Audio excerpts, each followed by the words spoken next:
సమావేశానికి ఇచ్చేసిన పెద్దలందరూ, మరి వేదిక మీద ఉన్న పోకా శ్రీనివాస్ గారు, అలాగే అమర్నాథ్ గారు, ప్రసాద్ గారు, అలాగే జనార్దన్ రావు గారు, అర్జున్ గారు, పెద్దలు, హృదయపూర్వక నర్సాపేట జనసేన పార్టీ తరఫున హృదయపూర్వక ధన్యవాదాలు. మరి 11వ వార్డు అంటేనే ఒక బ్రాండ్. ఈ వార్డులో చదువుకున్న వాళ్ళు, బాగా న్యాయ నిపుణులు, బాగా అన్ని విషయాలు తెలిసిన వ్యక్తులు, ఉదయం లేస్తే పేపర్ స్టడీ చేసేవాళ్ళు చాలా మంది ఉన్నారు. మన ప్రభుత్వం అవలంబిస్తున్న తీరు మీ అందరికీ తెలిసిందే, మన వాళ్ళు అందరూ వివరించారు. అలాగనే ఈ యొక్క సమావేశం ముఖ్య ఉద్దేశం ఏంటంటే, రాబోయే ఎన్నికల్లో ఇంకా 2 నెలలు వచ్చాయి. రాబోయే ఎన్నికల్లో మనం పోలింగ్ ఎలా జరగాలి, ఎలా ముందుకు సాగాలి, ఎలా చేస్తే సరిపోతుంది, పోయినసారి ఎలా జరిగింది, ఈసారి ఎలా మనం అవలంబించాలి, ముందుకు సాగాలి అనేది కూలంకుషంగా చర్చించుకోవడం కోసమే ఈ ఆత్మీయ సమావేశం పరిచయ వేదికగా మనం ఈరోజు పెట్టుకోవడం జరిగింది. అలాగనే స్థానిక సమస్యల గురించి, స్థానిక నాయకత్వం గురించి కొద్దిసేపు మాట్లాడుకుందాం. మనం గత 10 సంవత్సరాలు గోపిరెడ్డి శ్రీనివాస్ రెడ్డి ఇక్కడ గెలవడం జరిగింది.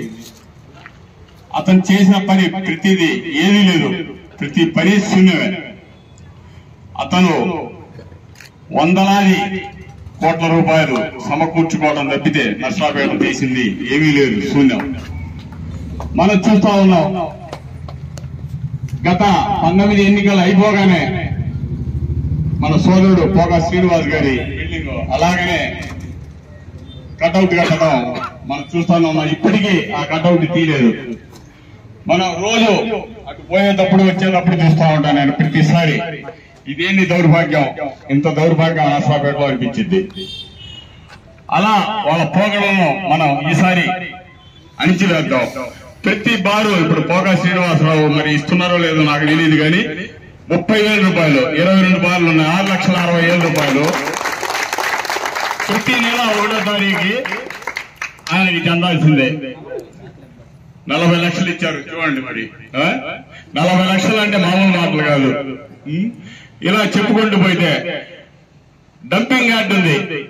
డంపింగ్ యార్డ్ ఇవాళ పెట్టేటప్పుడు దూరం అయినా ఇవాళ సెంటర్ అయిపోయింది. 10 ఏళ్ల నుంచి అక్కడి నుంచి మార్చడం చేతకాలేదు. అలాగనే ఆటో నగర్, అది ఒక పెద్ద సమస్య మొదటి నుంచి. 10 సంవత్సరాల నుంచి ఆటో నగర్ శంకుస్థాపన కొట్టడం, అక్కడ ఉంది ఇక్కడ ఉందని చెప్పడం, కాలయాపన చేసి అది చేయకుండా వెళ్ళిపోయాడు. ఇకపోతే అన్నిటికి మించి గంజాయి అమ్మటంలో, గంజాయి సాగు చేయటంలో బాగా వృద్ధి చెందింది నర్సాపేటలో. ఇప్పుడు ఇంత స్థలం ఉంది, రేపు కర్మగాలి మళ్ళీ వైఎస్ఆర్సీపీ పార్టీ వస్తే అమర్నాథ్ గారిని గోడ కట్టేసి ఇక్కడ గంజాయి సాగేస్తారు. జాగ్రత్త అమర్నాథ్ గారు.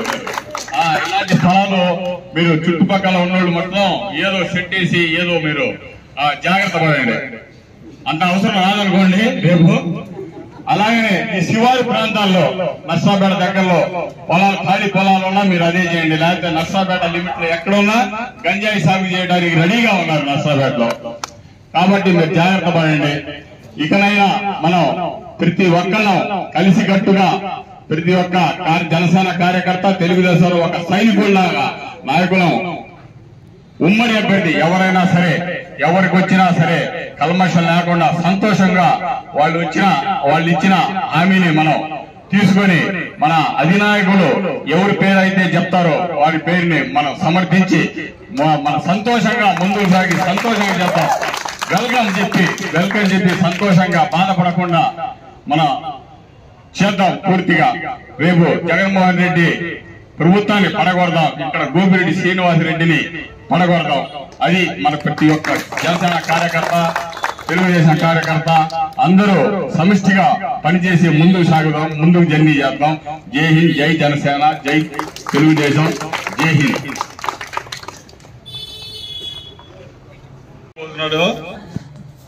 ఇప్పుడు నర్సాపేటలో మున్సిపాలిటీ వర్కులు ఎవరు చేసినా చెక్ బుక్ కానీ ఎం బుక్ కానీ ఇప్పుడు గోపిరెడ్డి గారి ఇంట్లో బీరువాలో ఉంటది.